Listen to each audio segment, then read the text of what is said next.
할렐루야. 시간 지혜와 총명이 있는 삶이라는 제목으로 하나님의 말씀을 전하겠습니다. 야고보는 행함이 없는 믿음은 죽은 것이다라고 우리에게 전했습니다. 믿음은 행함을 통해 증명되기 때문입니다. 이에 대한 대표적인 성경의 인물이 아브라함과 기생 라합이다라고 우리에게 제시했습니다. 특별히 야고보는 아브라함에 대해 다음과 같이 전합니다. 야고보서 2장 22절 말씀에 내가 보거니와 믿음이 그의 행함과 함께 일하고 행함으로 믿음이 온전하게 되었느니라. 아브라함에 대해서 무엇이라고 전하고 있습니까? 아브라함의 믿음이 그의 행함과 함께 일했다라고 지금 말씀하고 있습니다. 이것은 곧 아브라함이 하나님을 믿었을 뿐만 아니라 그 믿음을 삶으로 증명해 냈다는 것을 뜻합니다. 아브라함이 이러한 하나님의 칭찬을 받음에 있어서 순종한 대표적인 사건이 있습니다. 그것이 바로 독자 이삭을 하나님께 드리는 것이었습니다. 한번 생각해 보십시오. 여러분들에게 만약에 하나님께서 주신 은혜가 있는데 그 은혜의 선물을 다시 하나님께 내어 놓으라고 했을 때 아무런 불평과 원망 없이 믿음으로 즉각적으로 순종할 수 있는 사람 과연 몇이나 되겠습니까? 사실 쉽지 않은 일인 겁니다. 아브라함은 100세에 독자 이삭을 얻었습니다.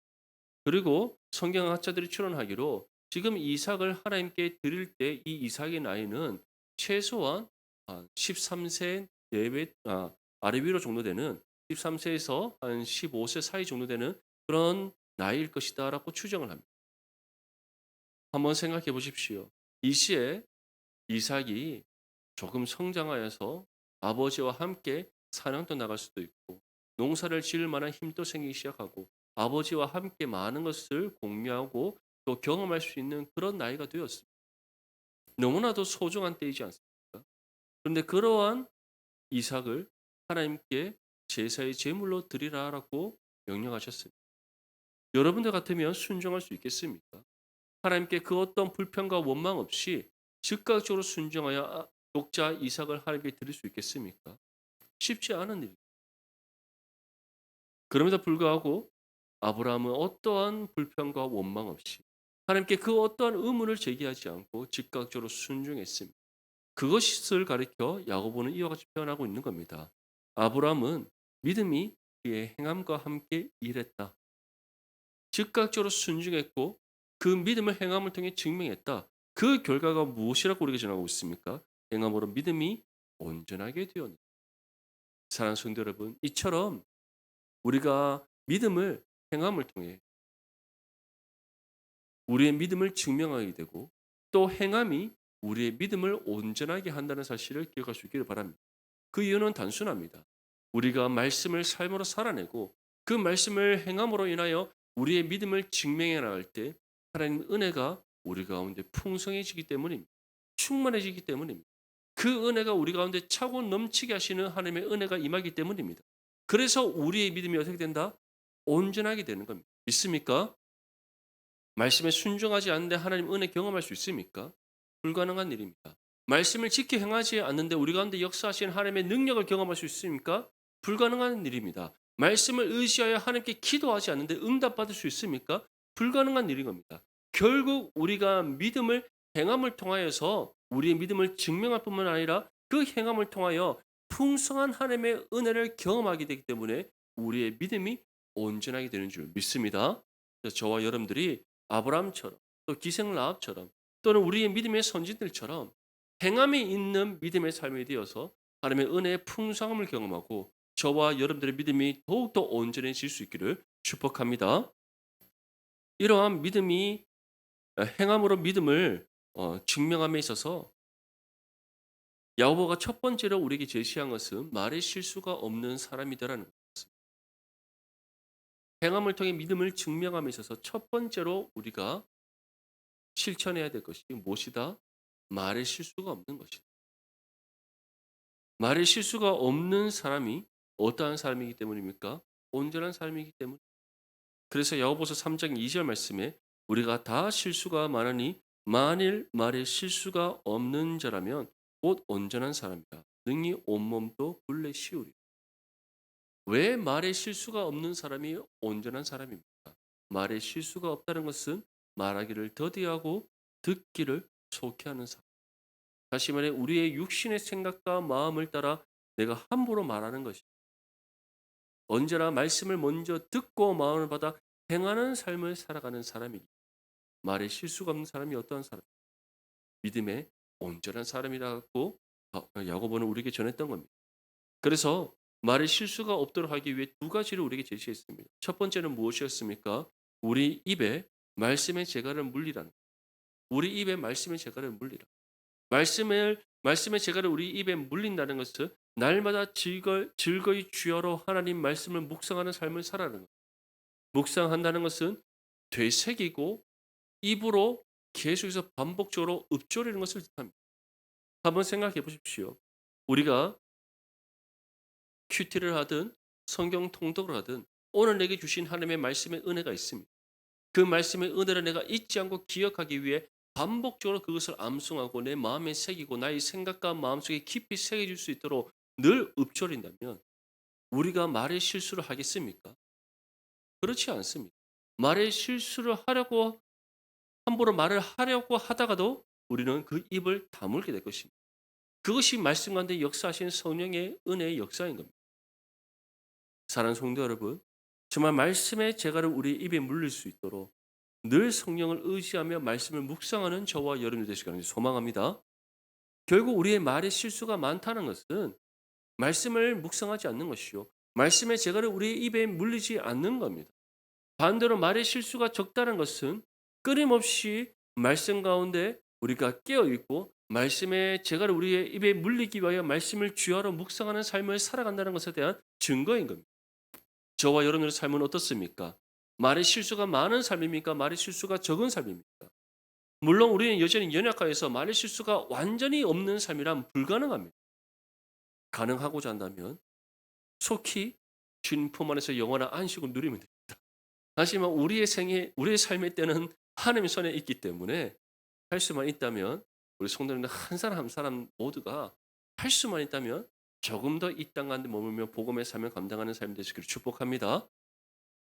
그런데 그러한 삶이 되기 위해서 첫 번째로 말의 실수가 없어야 되는데 말의 실수가 없기 위해서는 어떻게 된다?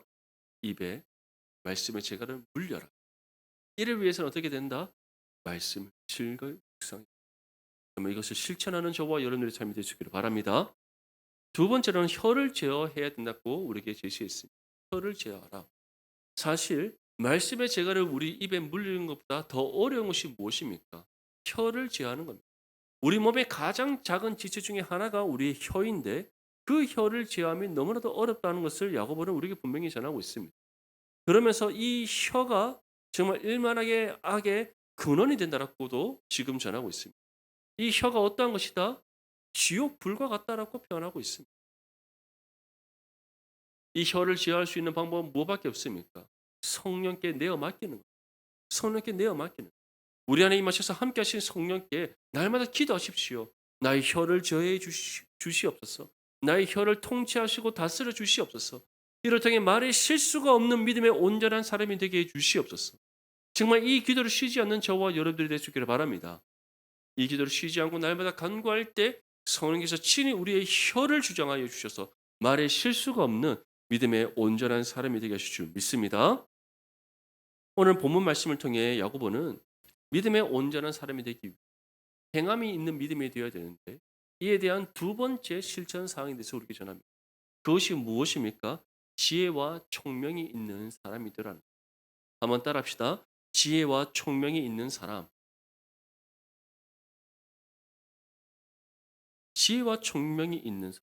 여기에서 우리에게 전하고 있는 지혜와 총명은 무엇이겠습니까? 세상에서 얻을 수 있는 지혜입니까? 아닙니다. 하나님께 주시는 말씀의 지혜요 총명이라는 것을 믿어주기를 간절히 소망합니다. 우리 13절 말씀 함께 읽겠습니다. 시작. 너희 중에 지혜와 총명이 있는 자가 누구냐? 그는 세상 지혜와 온유함으로 그 행함을 보일지니라. 아멘. 지혜와 총명이 있는 사람은 무엇을 통해서 이 지혜와 총명을 보이게 된다라고 우리에게 전하고 있습니까? 선행으로 말. 선행. 여기서 선행이라는 것은 하나님의 선하신 뜻을 따라 순종하고 행하는 삶을 뜻하는 겁니다. 그래서 이 선행으로 말미암아 지혜의 온유함으로 행함을 보이기. 다시 말해 정말 하나님의 선하신 뜻을 따라 살아가는 그 삶이 무엇이다? 지혜와 총명을 나타내 보이는 거룩한 믿음의 삶임을 우리에게 말씀하고 있는 겁니다. 데일 카네기라는 사람이 있습니다. 정말 미국의 아주 유명한 그런 기업가이자 또 거부였던 한 사람인데 그 사람이 쓴 책이 요즘 시중에 얼마나 많이 판매되고 있는지 모릅니다. 자기계발서에 보면 자기계발서 관련된 책들이 놓여 있는 곳에 보면 카일 데네기의 책은 다 베스트셀러로 올라가 있습니다. 그런데 그 책을 읽는다고 해서 지혜와 총명이 있는 사람이 될 수 있습니다. 불가능합니다. 요즘 공자, 맹자 관련해서 40에 읽는 50에 읽는 맹자, 40에 읽는 쇼펜하우어 여러 많은 동양 서양 철학자들의 관련된 책들이 시중에 얼마나 많은지 모릅니다. 그런 책들 많이 읽고 탐독해서 내 것으로 만들면 지혜와 총명이 있는 사람이 아닙니다. 성경이 우리에게 말씀하고 있는 세상과 구별되고 세상이 감히 흉내내거나 따라할 수 없는 지혜와 총명이 있는 사람의 삶은 어떠한 삶이다? 말씀의 뜻을 따라 순종하는 삶이다. 믿을 수 있게 소망합니다. 하나님께서 주시는 그 말씀의 지혜를 얻고 그 지혜를 통해 우리가 어떻게 살아가야 하는가를 깨닫는 총명을 얻어서 하나님의 선하신 뜻을 따라 행하는 삶을 살아가는 것. 그것이 바로 진정한 지혜와 총명이 있는 삶입니다. 로마서 12장 2절에서 3절 말씀에 사도 바울은 우리에게 다음과 같이 전하고 있습니다. 너희는 이 세대를 본받지 말고 오직 마음을 새롭게 함으로 변화를 받아 하나님의 선하시고 기뻐하시고 온전하신 뜻이 무엇인지 분별하도록 하라. 내게 주신 은혜로 말미암아 너희 각 사람에게 말하노니 마땅히 생각할 그 이상의 생각을 품지 말고 오직 하나님께서 각 사람에게 나누어 주신 믿음의 분량대로 지혜롭게 생각하라. 지혜는 하나님을 아는 지식에서부터 비롯. 하나님을 아는 지식을 얻기 위해서는 우리는 어떻게 됩니까? 말씀을 읽어야 됩니다. 왜냐하면 이 성경이 하나님께서 자신을 우리에게 알리시는 하나님의 계시이기 때문입니다. 믿습니까? 그래서 우리가 말씀을 날마다 즐거이 묵상하고 그 말씀을 우리의 마음에 새기며 살아갈 때에 말씀 가운데 역사하신 성령의 은혜로 하나님을 알아가게 됩니다. 그리고 우리 삶을 향한 하나님의 선하시고 기뻐하시고 온전하신 뜻이 무엇인지 분별하여 깨닫게 됩니다. 그리고 우리 각 사람에게 나누신 믿음의 분량대로 우리가 무엇을 어떻게 행하며 살아가야 하는지에 대한 총명을 얻게 하시고 그 선하신 뜻을 따라 행하는 믿음의 삶이 되게 하신 줄 믿습니다. 그러한 삶이 무엇이다? 지혜와 총명을 나타내 보이는 행함이 있는 믿음의 삶. 사랑하는 성도 여러분, 우리의 삶은 어떻습니까? 지혜와 총명을 나타내는 믿음의 삶입니까? 아니면은 하루하루 살다 보니 주일이 되고 또 주일날 예배 드리고 나니 또 그 다음날 월요일이 찾아오고 또 하루하루 살다 보니까 또 주일이 찾아오고 그러한 반복된 일상의 삶은 아닙니다. 원하기로는 언제나 즐거이 주여라 말씀을 묵상하여 하나님의 선하신 뜻을 따라 행하는 지혜와 총명이 있는 믿음의 삶이 되시기를 축복합니다. 우리 14절에서부터 16절까지 말씀 함께 읽겠습니다. 시작.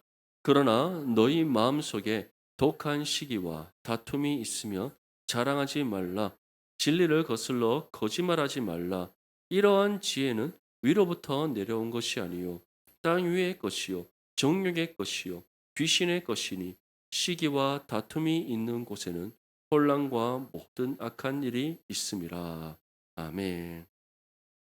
너희 마음속에 독한 시기와 다툼이 있으며 자랑하지 말라라고 우리에게 경고하고 있습니다. 시기와 다툼은 하나님께서 주시는 마음이 아닙니다. 우리의 죄악된 본성에서부터 일어나는 죄악된 생각과 마음들입니다.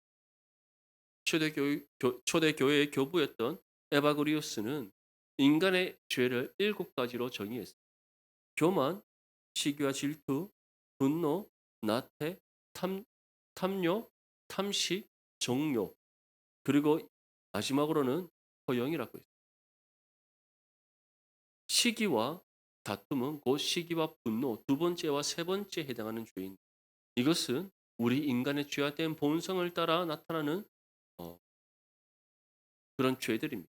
근데 야고보는 이러한 시기와 다툼이 무엇으로 통해서 나타난다라고 우리에게 전하고 있습니까? 육체의 자랑을 통해서 나타난다. 사랑하는 성도 여러분, 자랑하지 않기를 바랍니다. 우리가 무엇을 자랑할 만한 것이 있습니까? 다 하나님의 은혜인데 감사가 나와야 되는 것이 마땅하지 않겠습니까? 자랑하는 것이 아니라 은혜에 감사하는 믿음의 삶이 되시기를 축복합니다. 은혜에 감사가 있는 사람은 나의 것을 자랑하지 않습니다. 나의 나됨을 나타내고자 노력하지 않습니다. 왜냐하면 이 모든 것이 하나님의 은혜임을 알기 때문입니다. 그렇기 때문에 그러한 사람은 어떠한 사람이다? 믿음으로 겸손한 삶을 살아가는 사람. 이처럼 육체의 자랑을 하는 사람은 그 자랑을 하는 것으로 끝나지 않습니다. 거짓말을 하기. 내가 어떠한 것을 자랑했더니 나보다 더 큰 자랑을 하는 사람이 있습니다. 또 그 사람보다 또 더 많은 것을 자랑하는 사람이 있습니다. 결국 이처럼 다른 사람과 비교하게 되면서 내가 자랑하는 것이 최고인 줄 알았는데 나보다 더 좋은 것이 있는데 시기하는 마음을 갖게 됩니다. 질투하는 마음이 일어나게 됩니다.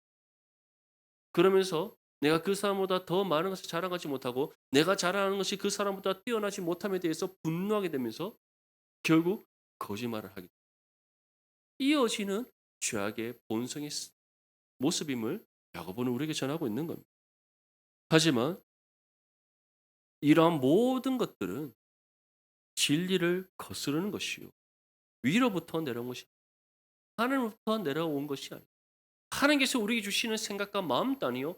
하나님께서 우리에게 원하시는 바 그 뜻에 합당한 삶의 모습도 아니라는 것을 야고보는 우리에게 전하는 겁니다. 그래서 땅 위의 것이요 정욕의 것이요 귀신의 것이니 시기와 다툼이 있는 곳에는 혼란과 모든 악한 일이 있습니다라고 우리에게 말씀하고 있는 거예요. 사랑하는 성도 여러분, 말하기를 속히하는 사람들은 나의 나됨을 자랑하기를 즐겨합니다. 나의 나됨을 자랑하기를 즐겨하는 사람들은 시기와 질투와 분노가 반드시 일어나게 되어 있습니다. 그래서 시기와 다툼이 있는 사람의 삶에는 진리를 거스러 거짓말하게 되고 혼란과 모든 악한 일들이 일어나게 된다는 것을 분명히 기억할 수 있기를 바랍니다. 그래서 사도 바울은 다음과 같이 우리에게 또한 전했습니다. 고린도전서 13장 1절에서 3절 말씀에 보면 내가 사람의 방언과 천사의 말을 할지라도 사랑이 없으면 소리나는 구리와 울리는 꽹과리가 되고 내가 예언하는 능력이 있어 모든 비밀과 모든 지식을 알고 또 산을 옮길 만한 모든 믿음이 있을지라도 사랑이 없으면 내가 아무것도 아니요 내가 내게 있는 모든 것을 구제하고 때에 또 내 몸을 불사르게 내줄지라도 사랑이 없으면 내게 아무 유익이 없느니라. 결국은 우리가 시기하고 질투하는 이유, 분노하는 이유, 다투는 이유, 나의 것을 자랑하고자 하는 이유, 진리를 거스려 거짓말하는 이유, 그 모든 이유가 결국 우리 안에 무엇이 없기 때문입니다. 그리스도의 십자가 사랑이 없기 때문입니다. 그래서 교회 안에서도 나는 이런 은사가 있어, 내게 이런 능력이 있어, 내게 이런 은혜가 있어 자랑하기 시작합니다. 결국 그 사람의 심령 안에는 무엇이 지금 메말라 있는 겁니다. 사랑이 메말라 있는 겁니다. 반대로 하나님의 사랑이 충만하다면 나의 나됨을 자랑하지 않습니다. 다른 사람에 대해서 시기하거나 질투하지 않습니다. 다투거나 분노하지 않습니다. 믿음의 겸손함으로 오히려 서로 사랑하고 섬기며 주님의 그 선하신 뜻을 따라 순종하는 삶을 살아간다는 것을 믿으시기 바랍니다. 소망합니다. 그래서 우리 모든 성도님들이 믿음의 겸손함으로 그리스도의 사랑 안에서 언제나 하모미는 지체를 사랑하고 하나님께서 주시는 말씀의 지혜와 총명으로 선하신 뜻을 따라 순종만 나가는 거룩한 삶이 되시기를 간절히 소망합니다. 우리 17절과 18절 말씀 함께 읽겠습니다. 시작. 오직 위로부터 난 지혜는 첫째 성결하고 다음에 화평하고 관용하고 양순하며 긍휼과 선한 열매가 가득하고 편견과 거짓이 없나니 화평하게 하는 자들은 화평으로 심어 의의 열매를 거두느니라. 아멘. 이처럼 땅에서 얻는 지혜, 땅에서 얻는 것들, 그런 것에 얽매여 사는 삶이 아니라 하나님께서 주시는 지혜는 어떠한 것이다? 성결하고 화평하고 관용하고 양순하며 긍휼과 선한 열매가 가득하다. 다시 말해 하나님께서 주시는 그 지혜와 총명을 얻어 그 지혜와 총명 가운데 선하신 뜻을 따라 살아가는 믿음의 삶은 어떠한 삶이라는 겁니까? 하나님 앞에 성결한 삶, 거룩하고 정결한 삶이라는 거예요. 그렇지 않겠습니까? 하나님의 선하신 뜻을 따라 순종하며 살아가는 또 그리고 그것을 통해서 하나님께 주신 은혜가 충만한 믿음의 삶을 살아가는 그 은혜를 세상 가운데 흘려보내는 믿음의 삶을 살아가는데 세상 가운데 선한 은혜의 영향력을 발휘하는 거룩한 믿음의 삶을 살아가는데 그 삶이 어떻게 세상과 구별되는 거룩한 삶이 아닐 수가 있겠습니까? 어떻게 하나님 보시기에 정결한 믿음의 삶이 아닐 수 있겠습니까? 그럴 수 없는 겁니다. 왜냐하면 말씀 가운데 깨어 있고 날마다 즐거이 주여로 하나님의 말씀을 묵상하여 하나님께 주시는 선하신 그 지혜와 총명을 얻는 사람은 결코 그릇된 길로 치우치지 않기 때문에 또 나의 연약함과 부족함을 날마다 주님 앞에 자복하며 내어놓고 회개하는 삶을 살아가기 때문입니다. 그렇기 때문에 그러한 믿음의 삶은 거룩한 믿음의 삶이요 정결한 삶이 될 수밖에 없는 겁니다.